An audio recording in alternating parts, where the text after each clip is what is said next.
So for those newer ones, do you have any advice for them when it comes to, I mean, obviously it's going to be a lot more challenging to get people to believe in your event and want to be a part of it, but I mean, I And, guess that comes with how you approach them and and so to be honest, so with the new event, when I planned about, well, pre-pandemic, it was right before the pandemic hit. My best approach was, or my best um, results, I should say, was going out, reaching out to friends of friends or colleagues of colleagues Mm. and some cold calling. And what helped was having a well-known keynote speaker as well. Um, and also having the agenda, even if it's a draft agenda, just so they know, okay, this is what I'm giving my money for. Oh, this is the caliber of speakers who will be at this event. This is a good investment for my company. Yeah. Because if you know your agenda, even if it's a draft, and try to stick with, don't totally do a 180 on your agenda. But if they can see who you're having and they'll know, okay, this is their target audience. This is a good target audience for my company to reach out to. Or this is a good target audience for my logo to be on their website or on their program. Or for us to even have a table there, a vending table, depending on the type of conference that you're having.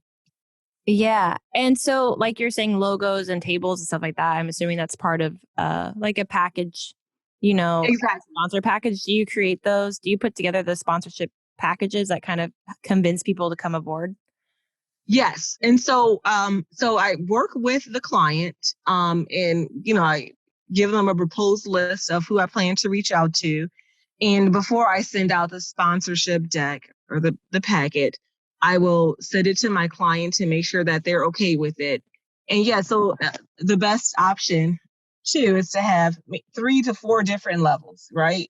So one event I did, it was a huge event, the one I was referring to with the city contract. Yeah. It was maybe 25 to 30,000 people in attendance. But there was a main performing stage with the jumbotrons on both sides of the stage, right? So one of my sponsors was Coca-Cola. So their name was listed on the jumbotron.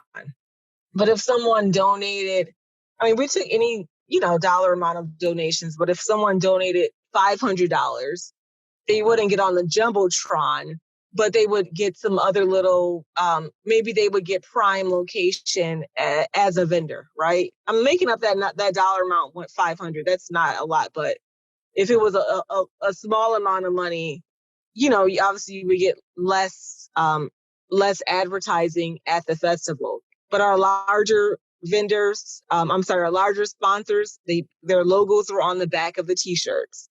They were listed on the jumbotron, right? And we even gave them representatives from their companies tickets to the mayor's tent at the event, right? So depending on Yeah. your dollar amount, you can incentivize your goodies that you're going to give to the people. And they absolutely loved it. Absolutely. I mean, a ticket to the mayor's tent in a summertime festival is a huge deal. I mean, you wouldn't believe how huge that is. So, to me, that's been the best approach. And do you think when it comes to sponsors, would you say like there's a certain amount or would you say more the merrier? I would say, honestly, the more the merrier. Yeah. Now, however, you don't you have to have know that sweet spot of the cutoff, right? Because you don't want your program to have 100 different logos in it because Yeah. everybody's going to stand out, right? So to Yeah. have your logo in the program or your name on the jumbotron, like if I gave $500, I wouldn't. I'm sorry, if I gave $10,000, I wouldn't want my name on the jumbotron with someone who gave $500, right? Yeah. So to have those the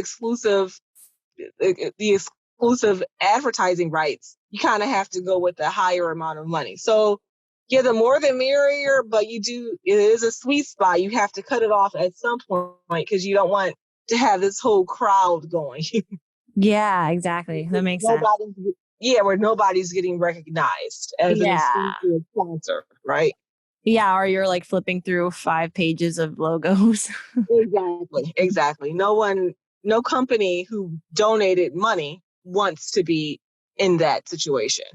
So I kind of Yeah. have to put myself in the mind of a donor.